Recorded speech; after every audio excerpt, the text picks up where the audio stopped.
Anaya, au nord de Beyrouth. Le monastère de Saint-Maron est devenu au fil des années un point de repère spirituel pour des milliers de visiteurs. C'est ici que repose Saint Charbel. Le père Louis Matar accompagne chaque jour les fidèles devant sa tombe.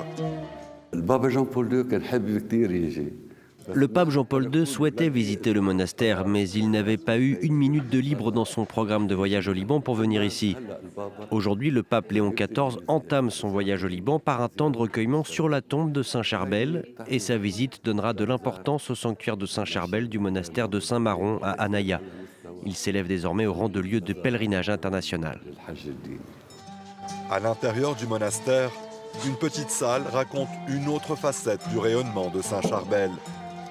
Des lettres conservées ici pour témoigner des prières adressées aux moines connus pour ses milliers de miracles. Ces lettres à Saint Charbel proviennent de 130 pays. Depuis ce recensement effectué en 1917, nous avons reçu de nombreuses lettres, mais aujourd'hui nous recevons ces messages par courriel ou par texto. Les moines du monastère voient chaque jour passer des familles, des pèlerins, mais aussi des personnes venues chercher un moment de paix. Pour eux, la figure du saint reste un guide dans un monde en recherche de repères. 100 ans après la demande d'ouverture du dossier de béatification et de canonisation de Saint Charbel, Saint Charbel nous enseigne que la prière dans un monde rempli de défis peut conduire une personne à la sainteté.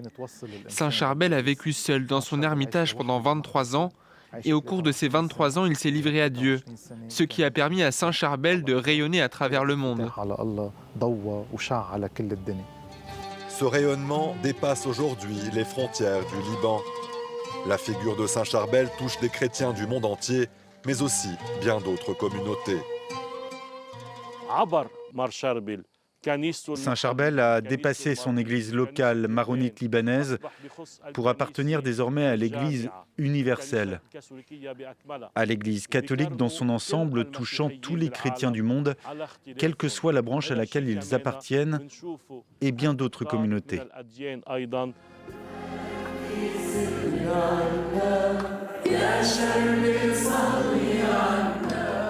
À la tombée de la nuit, les lumières s'alignent sur la route du monastère. Des bougies qui témoignent de l'attachement des fidèles à Saint Charbel et de ce moment de paix que beaucoup viennent chercher ici, à Anaya.